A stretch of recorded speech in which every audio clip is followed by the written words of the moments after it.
अमरावतीमधील लाखो hectare soybean पिकावर रोगाचा प्रादुर्भाव, अतिपाऊस आणि येलो मोझॅकच्या प्रादुर्भावाने सोयाबीन उत्पादक शेतकरी संकटात। वर्धा जिल्ह्यामध्ये सोयाबीन पिकावर येलो मोझॅक आणि चारकोल रॉट रोगाचा प्रादुर्भाव, सोयाबीन पिवळं पडून करपल्यामुळे शेतकऱ्यांचं मोठं नुकसान। जळगावमधील केळी विकास महामंडळाकडून शेतकऱ्यांचा सवाल, 100 कोटींची घोषणा मात्र अजूनही महामंडळ कार्यान्वित न झाल्यामुळे शेतकऱ्यांमध्ये नाराजीचा सूर।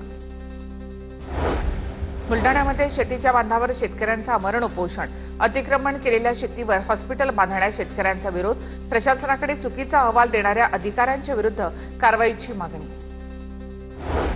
पावसाळा अद्याप संपला नसताना सुद्धा गोंदिया जिल्ह्यामध्ये पावसाची दडी, जिल्ह्यामध्ये सरासरी 220.1 मिलीमीटर पावसाची तूट, पाऊस हुलकावणी देत असल्यामुळे नागरिकांसह शेतकऱ्यांच्या चिंतेत वाढ।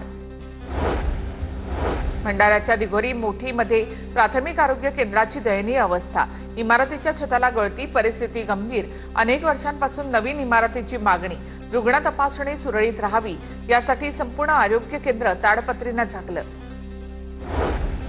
चंद्रपूर जिल्हा परिषदेमधील बांधकाम विभागाचे कार्यकारी अभियंता विवेक पेंडे निलंबित, परवानगी नसताना कामांचे कार्यादेश दिल्याचा ठपका, काही दिवसांपूर्वी कक्षामध्ये 20,000 रुपये लाच घेतानाचा व्हिडिओ व्हायरल झाला होता। रायगड जिल्ह्यामधील अलिबाग वडखळ महामार्ग खड्डेमय, अलिबाग तालुका रस्ते संघर्ष समितीच्या वतीने पेणच्या राष्ट्रीय महामार्ग विभागाच्या कार्यालयाला घेराव, अधिकाऱ्यांचा सत्कार करत 2 दिवसात रस्ता दुरुस्त करण्याची मागणी।